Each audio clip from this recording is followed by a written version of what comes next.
వారు ఒక నిర్ణయం తీసుకొని ఆ నిర్ణయాన్ని ముందుకు తీసుకెళ్తూ ఇవాళ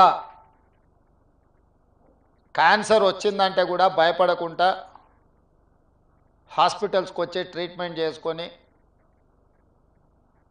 పూర్తిగా బాగు చేయించుకొని నవ్వుతూ బయటకు వెళ్ళే పరిస్థితిలో ఈరోజు ఈ తెలంగాణ రాష్ట్రంలో హైదరాబాద్ నగరంలో దేశంలో ఉండే వాళ్ళకి ఎంతోమందికి మేలు జరుగుతుంది అని అంటే ఆ రోజు వారు ఏ కళ అయితే కన్నాడో ఏ విధంగా అయితే పేదలకు సహాయాన్ని అందించాలని వారు ఆలోచన చేసిండ్రో ఈరోజు అది అమలు జరుగుతుంది.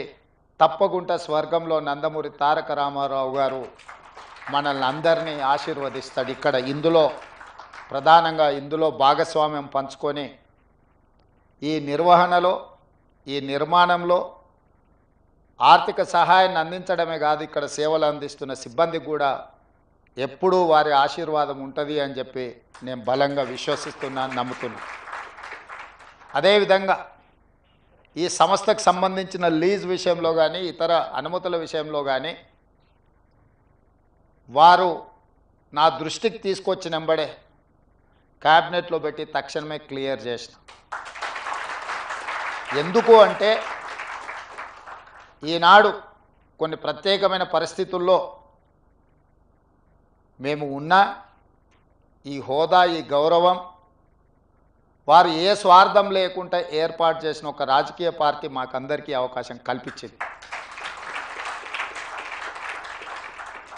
ఆ ఆలోచనను ఆ విధానాన్ని ఆ సంస్థలో పేదలకు సేవ చేయాలన్న ఆలోచనను అలవర్చుకున్న మేము తప్పకుండా ఇట్లాంటి కార్యక్రమాలకు అండదండగా నిలబడడం జరుగుతుంది భవిష్యత్తులో కూడా. అదేవిధంగా ఈ వేదిక మీద నుంచి ఒక్క మాట చెప్పదలుచుకున్నాం.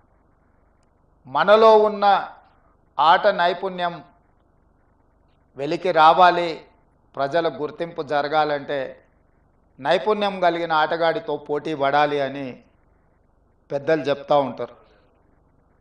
ఈరోజు పక్క రాష్ట్రంలో నారా చంద్రబాబు నాయుడు గారు ముఖ్యమంత్రిగా బాధ్యత చేపట్టిన తర్వాత అభివృద్ధిలో సంక్షేమంలో వారితో పోటీ పడి ఈ రాష్ట్రాన్ని ముందుకు నడిపించే అవకాశం నాకు వచ్చింది.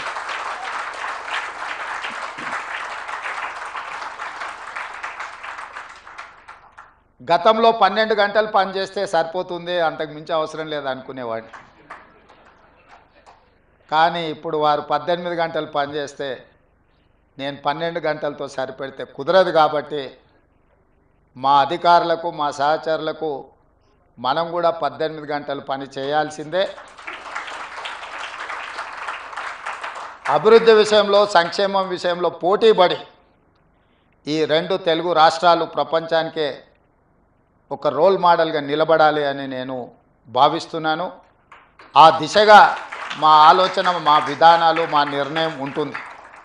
అందులో భాగంగానే తెలంగాణ రాష్ట్రంలో చాలా హాస్పిటల్స్, అంటే ఇది Hyderabad is the hub for hospitals, కానీ నా ఆలోచన హెల్త్ టూరిజం హబ్ని ఒకటి క్రియేట్ చేయాలని మా ప్రభుత్వం ఆలోచన చేస్తుంది.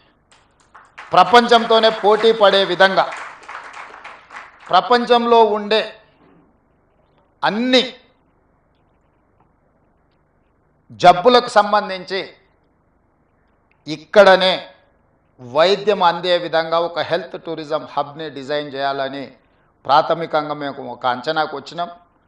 శంషాబాద్ ఇంటర్నేషనల్ ఎయిర్పోర్ట్ చుట్టుముట్టూత స్థలాన్ని సేకరించి ఒక 500 నుంచి 1000 ఎకరాలలో ప్రపంచంలో ఉండే రాణించిన ఈ రంగంలో పేరుగాంచిన సంస్థలను అన్నిటిని కూడా రప్పించి అక్కడ వాళ్ళకు అనుమతులు ఇచ్చి